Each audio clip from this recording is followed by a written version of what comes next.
Hola, ¿qué tal? Dans cette vidéo sur les fonctions, nous allons apprendre à déterminer graphiquement image et antécédent.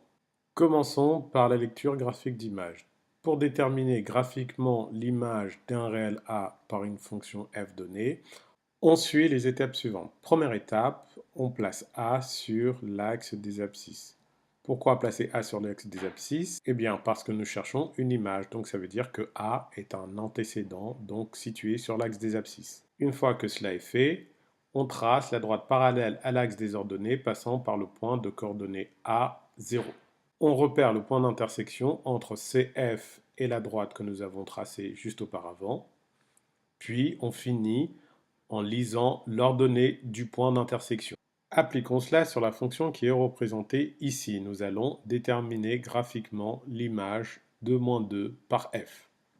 On commence par localiser -2 sur l'axe des abscisses, donc on est ici. De là, on va tracer la droite parallèle à l'axe des ordonnées passant par ce point de coordonnées 2, 0. Je vais la faire en pointillé. On poursuit notre droite jusqu'à ce qu'elle rencontre la courbe. Et elle rencontre la courbe ici. De là, on va tracer la parallèle à l'axe des abscisses pour pouvoir lire l'ordonnée de ce point. L'ordonnée de ce point est -4. Ainsi, l'image de -2 par f est -4.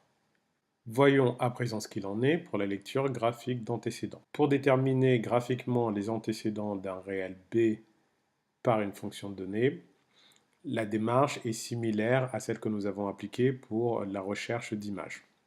Tout d'abord, on commence par placer B sur l'axe des ordonnées cette fois-ci. Nous cherchons un antécédent, cela veut dire que nous connaissons l'image. Donc B est une image, B est à situer sur l'axe des ordonnées. Une fois que cela est fait, on trace la parallèle à l'axe des abscisses passant par le point de coordonnées 0, B. Ensuite, on repère les éventuels points d'intersection entre CF et la droite. Ici, il peut y en avoir plusieurs. Puis, on lit les abscisses de ces points. Reprenons la fonction que nous avons étudiée dans l'exemple précédent et pour cette fonction-là, nous allons essayer de déterminer les antécédents de 1 par lecture graphique. Tout d'abord, on situe 1 sur l'axe des abscisses, ici. Puis, on trace, je vais le faire en pointillé, la droite parallèle à l'axe des abscisses, passant par le point de coordonnées 0,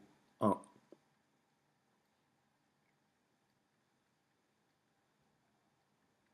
C'est cette droite-là qui est en pointillé rouge. Une fois que cela est fait, on repère les points d'intersection entre notre droite et la courbe représentative de la fonction f. Il y en a 3. Celui-ci, celui-là et un dernier ici. Une fois qu'on a identifié nos points, on va relever leurs abscisses. Ce point-ci a pour abscisse moins 6,2. Le deuxième a pour abscisse moins 4,5.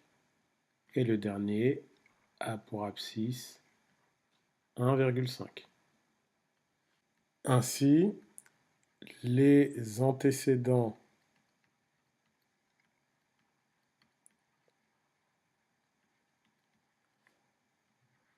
de 1 par la fonction f eh bien, sont moins 6,2,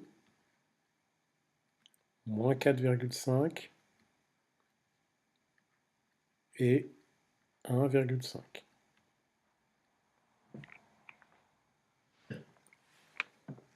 Cette vidéo est à présent terminée. À très bientôt!